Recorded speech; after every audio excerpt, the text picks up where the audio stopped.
tonight we're going to cover local politics, township, county, Senate District 4, the state of Texas, and the nation.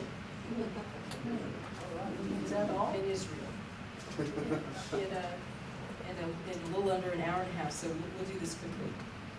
So tonight our speaker is John McMullan, one of the directors of the Township Board of Directors. We supported John 2 years ago at the Township. John stuck real close to Ted Cruz, and we were grateful for that very, very much.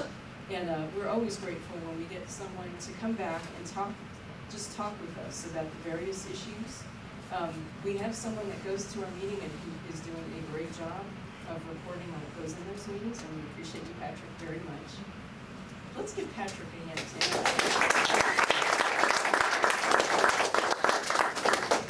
We get a summary back from the township and from Commissioner's Court, summaries of these things, so we can keep track of what's happening, because these things are all interrelated, as John will tell us. What goes on in the county is very closely related to what goes on in the township, and all of these things are affected by what goes on the state level too. So I think with that, John's going to just talk about various things, and then hopefully he will leave some time for questions, and we'll just pick your brain for whatever you can share with us. Right. Please welcome John McMullan.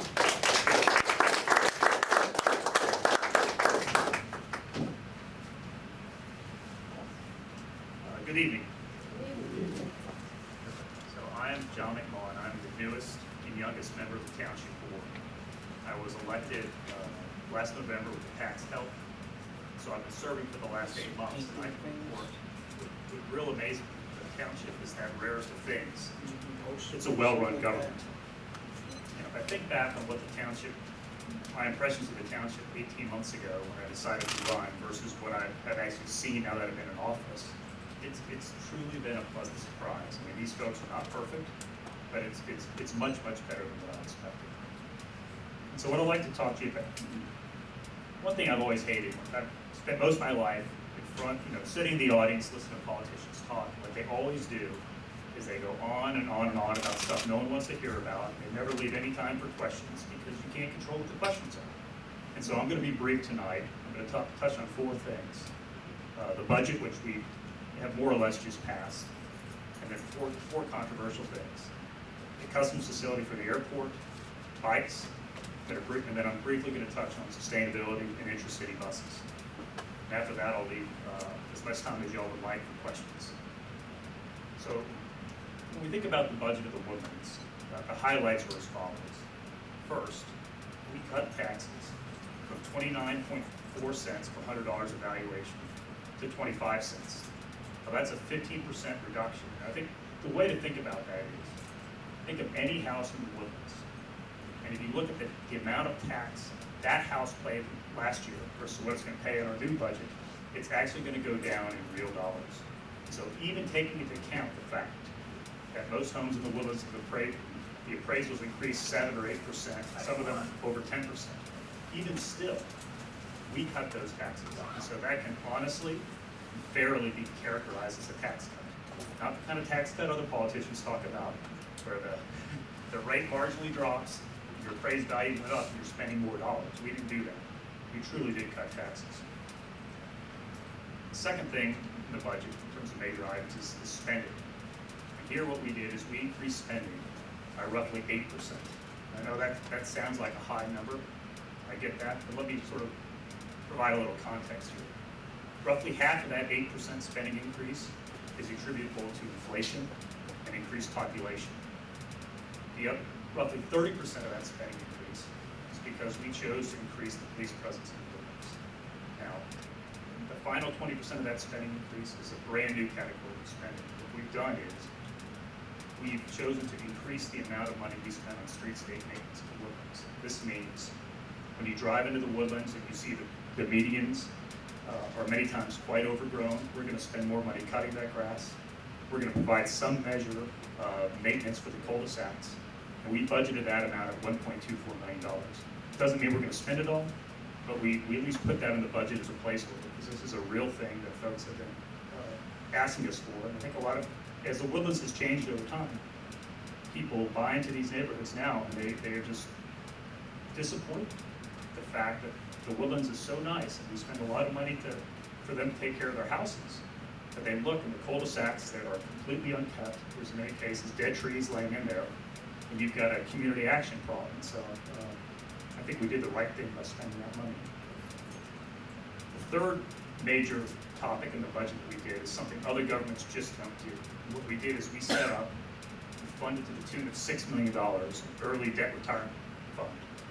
And what this means is that when our next batch of debt comes due in 2017, if, as I expect, we continue to fund this amount, we're going to retire that debt early.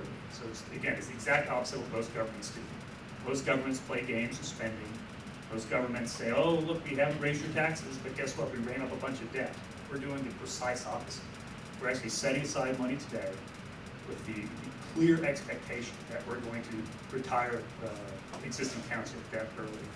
I think if we do this, we're going to end up saving the taxpayers millions in the process.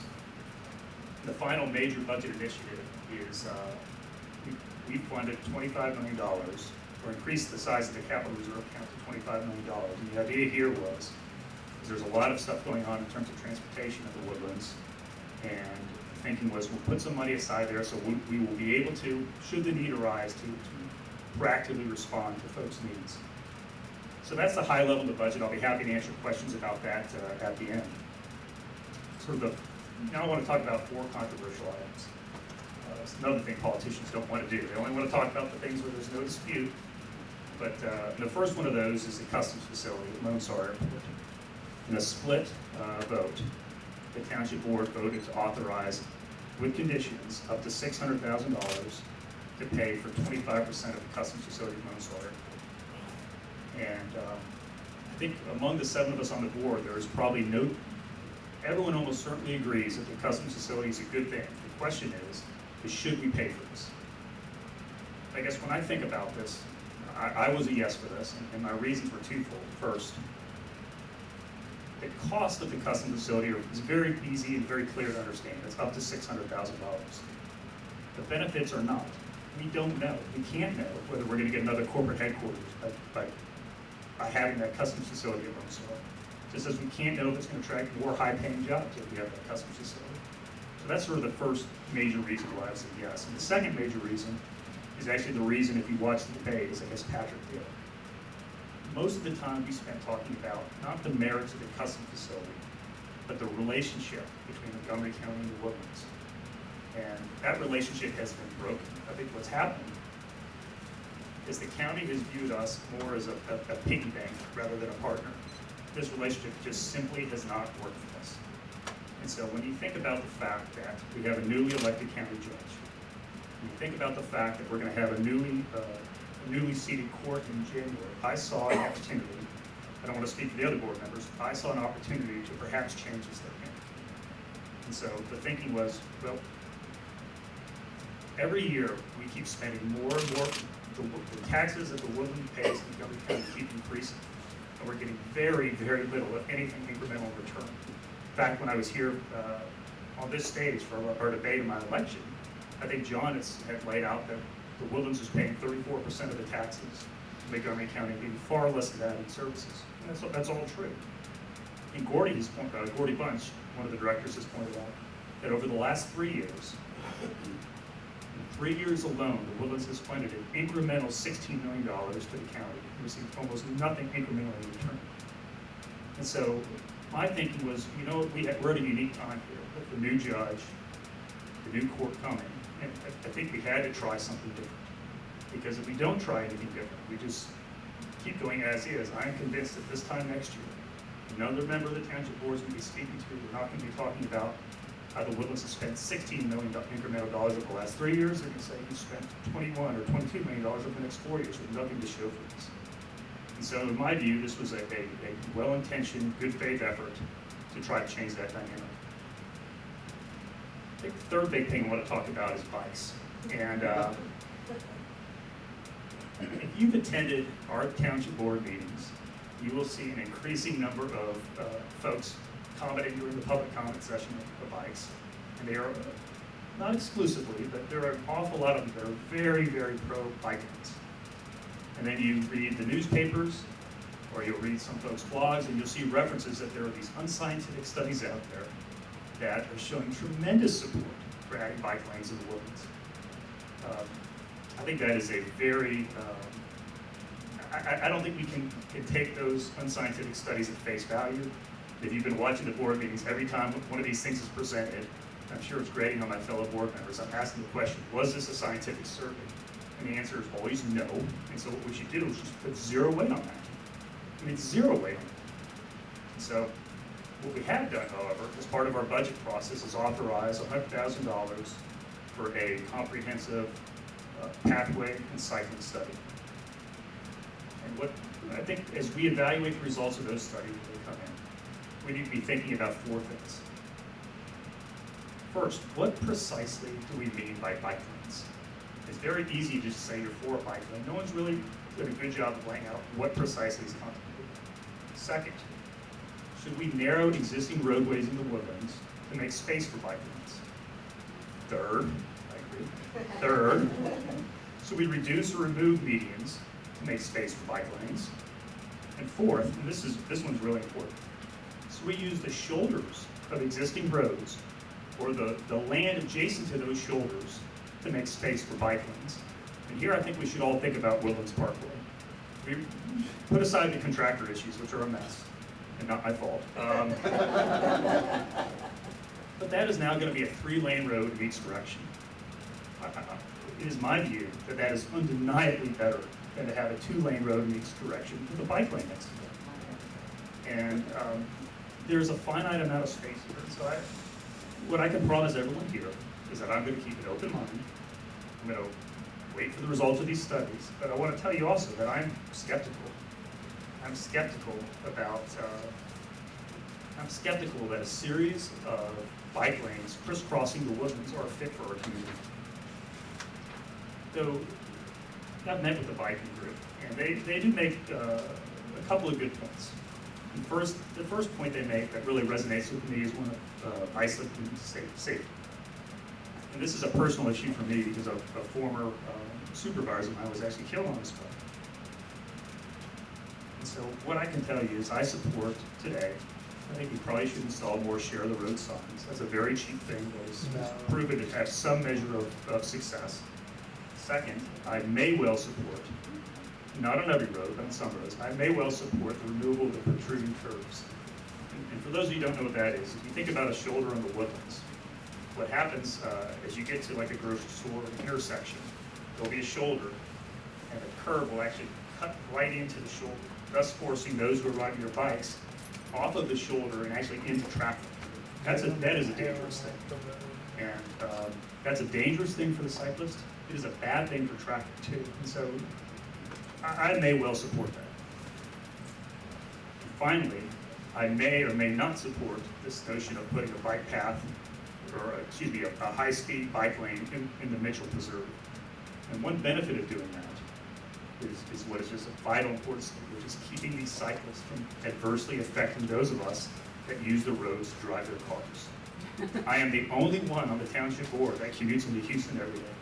And there are so many of us that do that. There's so many of you guys that go to the front of the Woodlands for shopping or for errands or to pick kids up. And the idea that we're going to spend your taxpayers' dollars to actually make that commute worse, it makes zero sense to me. And so one of the benefits of spending the money, if we choose to do it, for a recreational biking facility in the Mitchell Preserve is that it keeps those high-speed cyclists away from drivers. And final thing about bikes. There's all these unscientific polls, but they don't go into the issue of cost. And here's if I was designing a poll, a scientifically valid poll on bikes, what I'd want to know are the following 3 questions. First, how much money, how much taxpayer money are residents of the Woodlands willing to spend on biking infrastructure? Second, how much money are taxpayers of the Woodlands willing to spend to put a biking facility in the Mitchell Preserve? And third, how much money are residents of the Woodlands willing to spend to have bike lanes crisscrossing the roadways of the Woodlands? I think the answer to those questions would be really interesting. That's something I would like to see. Briefly on sustainability, I attracted a little bit of attention in March when we voted on an Earth Day proclamation for the township, because there was a number of references to sustainability in that proclamation, which I thought we should remove, and we did remove it. And my reason was, is I believe that sustainability is often used in close connection with, or shorthand for climate change. And in many cases, it is used in a manner that is just undeniably hostile to the energy industry, the very foundation of our area's economy. And so if you think about these groups that are out there saying, opposing the Keystone XL pipeline, which has really become the symbolic issue in the debate going on in this country in global warming, or if you think about these groups that are going on at the colleges trying to really lean on universities to divest themselves from fossil fuel stocks, it's just not something that I thought we needed to give even the hint of a suggestion that we support. You know, my other reason for opposing it is really quite ideological, and that is I'm a limited government conservative. And I serve on a government with a very limited authority. And so why is this limited government going to be voting on matters of energy policy, on climate policy, or for that matter on any other issues like immigration or another one? So that's sort of where we were on sustainability. And I think, you know, looking back on it, I could have handled it a little bit differently, but the idea is we shouldn't wade into these energy debates. We shouldn't wade into these climate debates on the board. It's just not the place for it. If you want to engage in that debate, run for Congress. And I hope our congressmen do, or congresswomen. Briefly, I want to talk about another transportation-related issue, and that is intra-city busing. Am I okay? Okay. Am I racing through this? Okay, fair enough. So at a couple of our meetings, the topic of an intra-city bus has come up. And what I mean by that, this is completely distinct from the trolleys that occur in town center. An intra-city bus is a bus that would take people from from a bus stop in their neighborhood, or from a village, from a shopping center in the Woodlands to another part of the Woodlands, perhaps the town center. And I oppose this. I don't think this is a fit for our community. I think it would be very expensive. I think all of us moved to the Woodlands knowing that this type of service was not there. There'd be think about how many of your friends and neighbors, if they wanted to go to town center to go to lunch or dinner, would rather walk or go in their car to a not yet built bike stop. Someplace would have to have a lot of parking to accommodate this. And we would all have to spend a lot of money to provide this. And instead of just driving from your house to town center, no. Drive to your house, you go to this not yet built parking lot, this not yet built bus stop, you'd wait God knows how many minutes for a bus, and then you'd come to like, I oppose this. I think it's a bad idea. I hope the PAC opposes it, and I would encourage you guys to ask future candidates what they think about this, because this, in my view, is just not fit for the Woodlands. I promise to be brief, and so I will. I just want to conclude, and Julie touched on this, is that I would not be here today were it not for my day one involvement in Ted's campaign. I think the day Ted Cruz announced in January 2011, I supported Ted. My wife Kim and I, in April of 2011, held an event for Ted at our house when no one knew who he was. He just thought he was another, just another lawyer, and we've got no shortage of those in public life. We had to beg and plead with our friends and contacts, no, trust us, this guy is different. And they came, and they were impressed.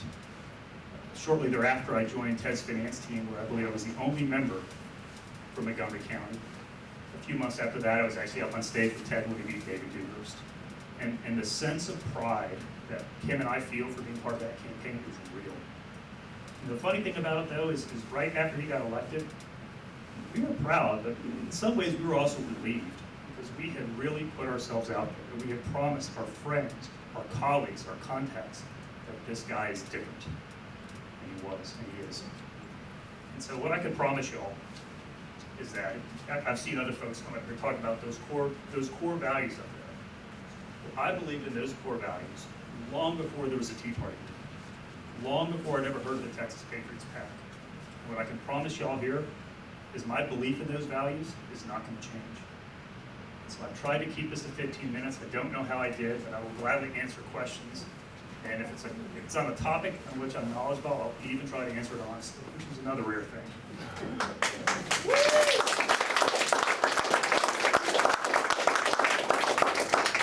Tom Sloan. Yeah, I'll ask the question in a second. A quick comment. Appreciate that an alternative viewpoint on share the road signs is that A, they are visual pollution, B, they are coddling to a special interest that there's not a reason that I can see to coddle to. We all understand that if there's a bike on the road, don't hit the bike. That's sharing the road. So why does my community need more signs that go in that direction? But that's just an alternative viewpoint. A question, please, sir. There was a South County mobility study that has apparently now come back and has suggested that bike lanes, this is according to Mike Bass, that a bike lane be installed all the way from 2978 down Woodlands Parkway over to Lake Woodlands to I-45, and another be installed all the way from the Grand Parkway up Gosling to 242, and that you as a township board have rejected that idea in favor of spending the $100,000 for a study. Two questions. Why rejection of that bike lane plan, and is the $100,000 study just cover for a moderate board to install bike lanes? Because after all, a bunch of outsiders said so. Let's take those one at a time. First, this is the first I've heard of that.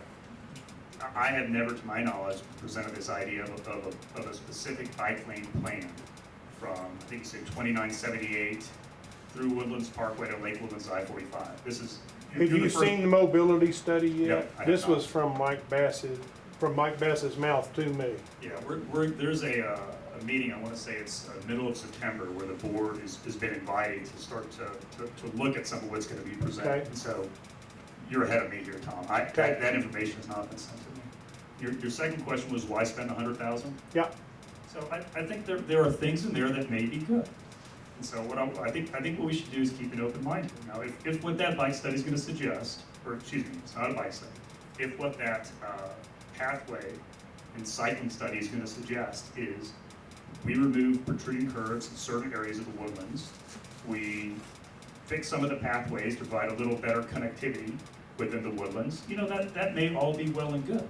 If what it's going to suggest is us spending millions of dollars on bike lanes crisscrossing the woodlands and doing so in a manner that adversely affects the vast majority of us that use the roads for driving rather than the high-speed cyclist, well, look, I'm almost certainly going to oppose that. But What if they bring federal funds so you don't They have will. to spend your money? All right. well, they will bring federal funds, but there's going to be a local match. My understanding is Montgomery County is not going to give a penny for this. Correct. And I don't want to suggest, because there are things Montgomery County does that are probably correct, there are things Montgomery County does that are probably incorrect. And but it is telling that they have chose not to spend any of their money on this. And so I think what we should do is let's wait and see what happens. There's almost certainly going to be some good ideas that come from that are not going to adversely affect our drivers. That's my belief. If I'm wrong, well then you know what? Perhaps we should have authorized that $100,000. But I suspect what's going to happen is we're going to get a suite of recommendations, some of which will probably be sensible, many of which I suspect folks in this room will approve, and there are going to be some that almost certainly are going to be quite objectionable. And I think there is value in sort of going through this process and educating the board about what options are out there. Because look, our community really likes those pathways. That is one of the nice things about the woodlands, is that you can safely walk, in some cases, from neighborhood to neighborhood. And there may well be additions to those or modifications of those that make a lot of sense. There may, one idea I've heard, I don't know if this is a study or not, but there are fire breaks throughout the woodlands. And that they could do, because some of us, I don't know how many of us on the board, but some of us, and certainly me, are very concerned about the interaction between the cyclist and the drivers on the roadways. Well, what they may do is they may put some sort of high-speed biking facility away from traffic and those fire breaks. Look, that may be a good idea, but we don't know yet. I think that's part of the idea of just getting more information here. Oh no, Mom. She said she wasn't gonna ask any questions. I don't have a question, I just have a comment. I hope that if they put those bike lanes in, it's not gonna be like San Francisco, because it's terrible trying to drive there, where you're trying to watch the road, watch the cars, the bicyclists are coming all over, people are walking out in front of you. And I hope the Woodlands is not gonna become like that. Yeah, so the comment was from my mother, and I did not plant this, was that she hopes if we install bike lanes, we know that's a big if, but if we do, that it will not end up like San Francisco, where you have such conflict or contact between the cyclists and those that are driving the cars on the roadways. Look, I'd also direct you, think about what's going on in Chicago. There was such great fanfare of installing bike lanes in Chicago, and people are not happy about it.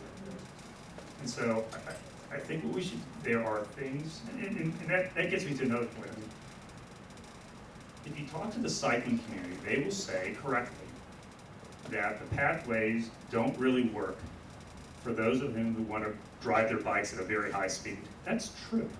It does not necessarily follow from that we should spend millions of dollars installing bike lanes that are going to crisscross the woodlands and interfere with drivers. Okay, that the first proposition can be true, that the pathways are not safe for high-speed cyclists. That doesn't mean that we go to the next step of installing all these bike lanes.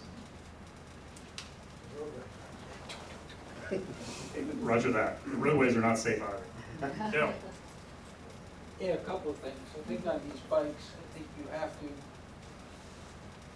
declare everything they're talking about relative to these bikes has nothing to do with mobility and has everything to do with amenity. Because if they're, we've already started to take a look at their, one of the meetings, they said, I think there's 1,000 bike commuters in the Woodlands. Well, we went out and we counted one morning. We didn't quite reach that number. How many, Bill? That's two for those of you watching at home. That's two in 2 hours from 6:30 to 8:30 in the morning, heading west to east. So, it isn't about that.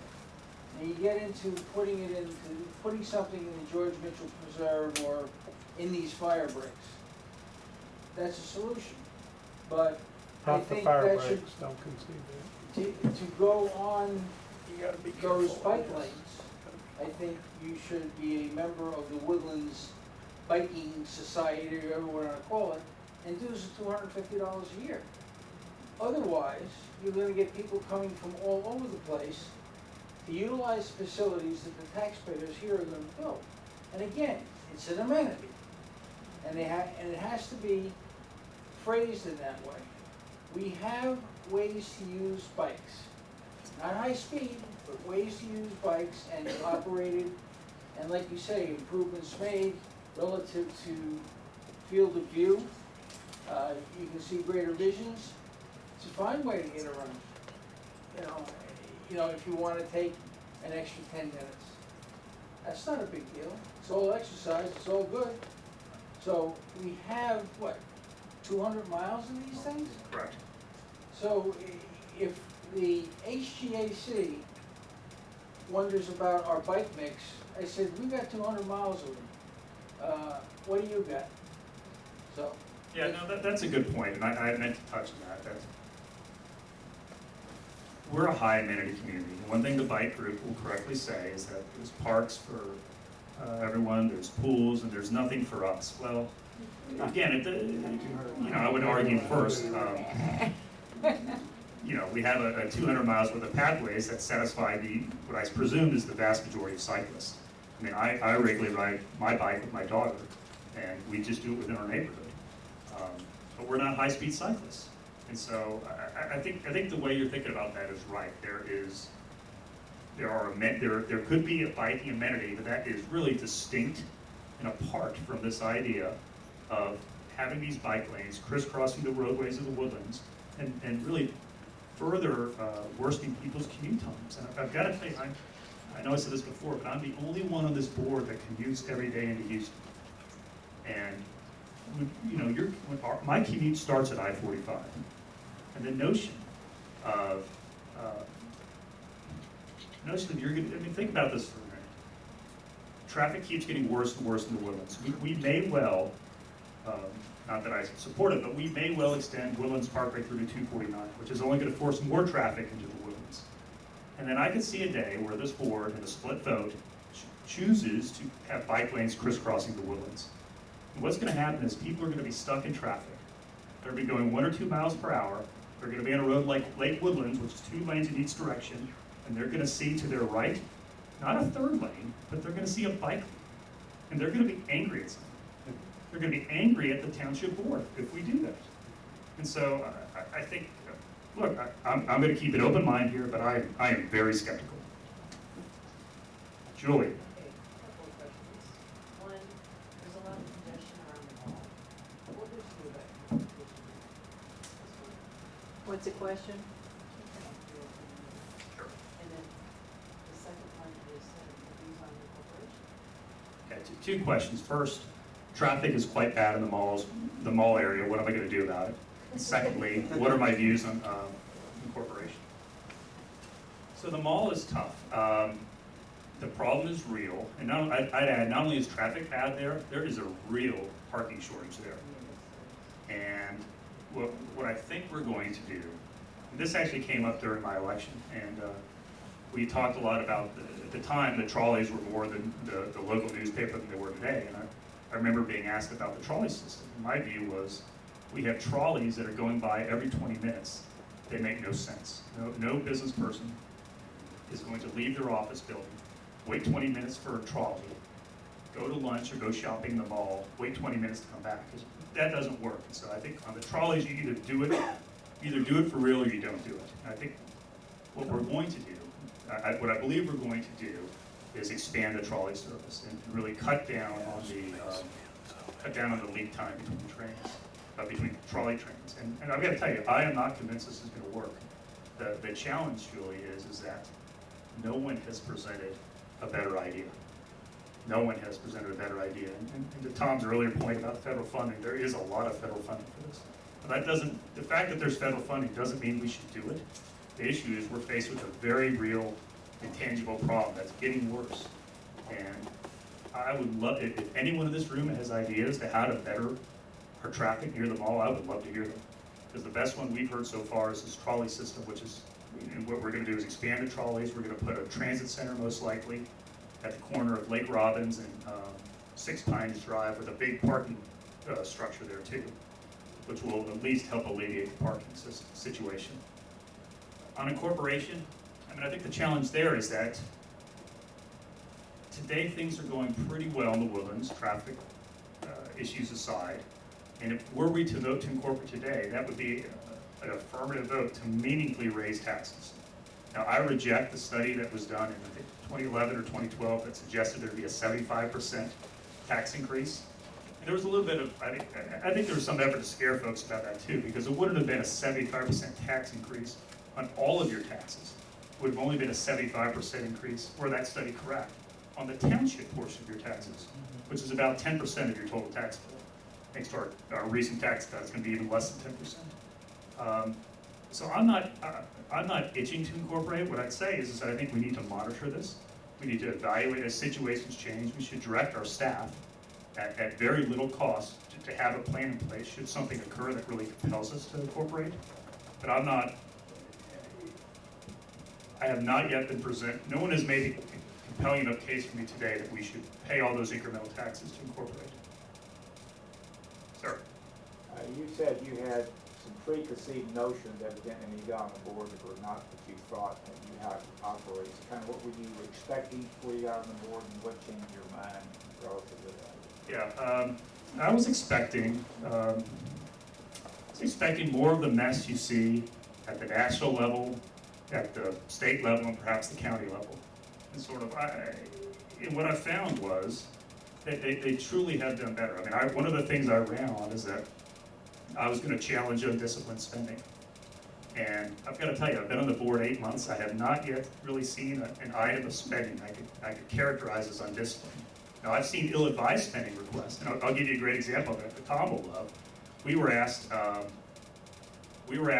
spend a couple $100,000 on a bike share program in the town center for 30 bikes. So think about this for a minute. We're talking about best case scenario. We're gonna bring 30 bikes off the roadways at the cost of roughly $200,000. And let's remember, do these bike share, I mean, we hear from the cycling community that our roads are not safe. And that the bike share program would, in many ways, be designed to visitors to the Woodlands. So people that are not familiar with our roadways, on roads that people say are not safe, bike share programs typically do not come with a bicycle helmet. And so the request is that the township spend a couple $100,000 for this. I mean, I call that ill-advised. But more directly, it's truly just been better than I thought. I mean, I'm someone that, I'm very comfortable disrupting current relationships at the township with our vendors if I think they're not doing a good job, or if I think someone else can do a better job. But for the most part, it just is, I've been very pleasantly surprised. It's not what I expected, but you know, you try to call them like you see them. I'm sorry, your second question was? Well, basically, I just want to understand all the things that you've seen so far, and you see where we're going with the township. And I want to piggyback on your comment about incorporations. I was vice president of the predecessor board for 12 years, and we dealt with the city of Houston for years on that. And now that we have a 50-year agreement, we've been in agreement for 7 years. When I was 7 years old, I didn't know what to be when I grew up. Yeah. So we have a while to really analyze this, and the only thing that we could see with a township that right now versus with you have a city government would be ordinance capability more than anything else. But on top of that, we'd have to pick up all the road expenses, which is now county coverage. And I remember Ed Chance said 2 years ago, it was $100 million potential road roads just in the Woodlands.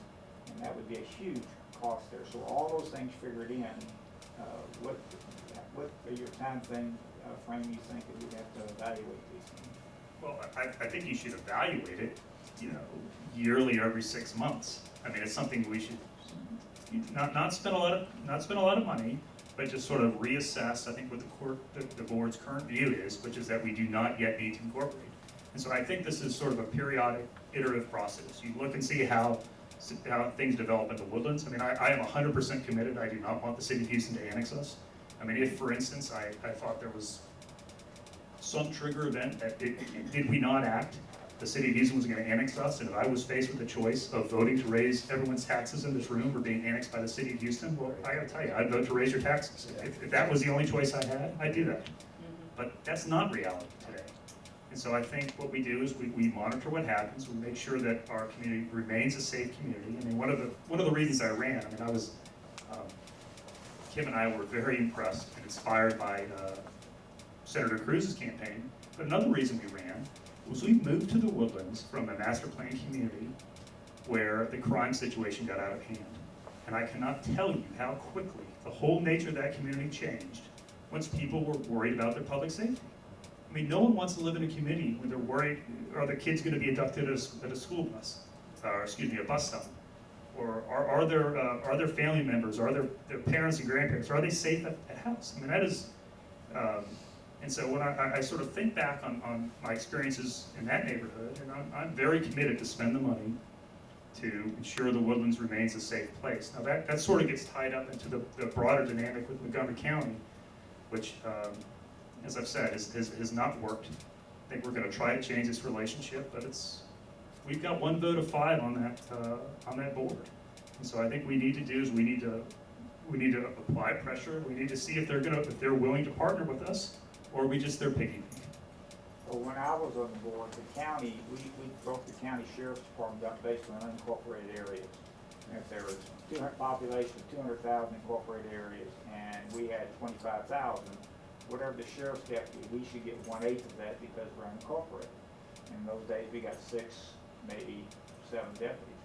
Now we have 86 deputies in the township. How many do we get free from the county? So we get, right now, we get 6 for free from the county. We are in fact We're separately Not for contracted free. for 83.5. Yeah, your partners.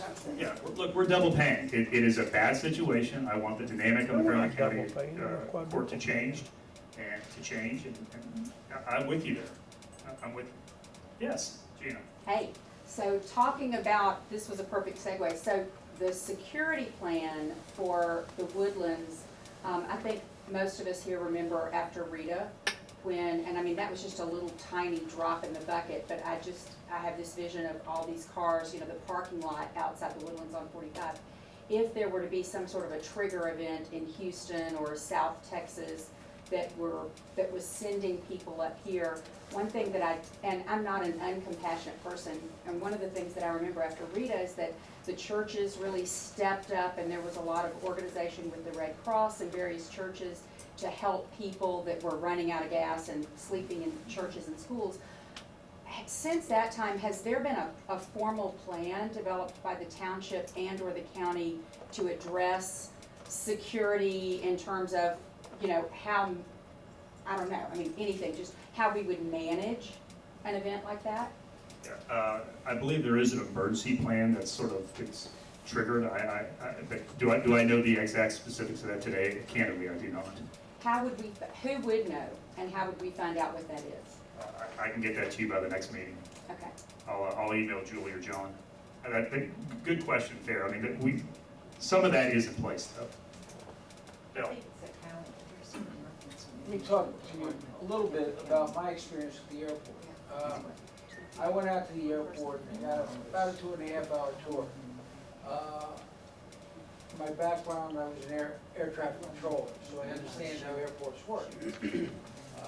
I got out there and you could see they were building the 1,500-foot runway extension, which gets to your federal funds.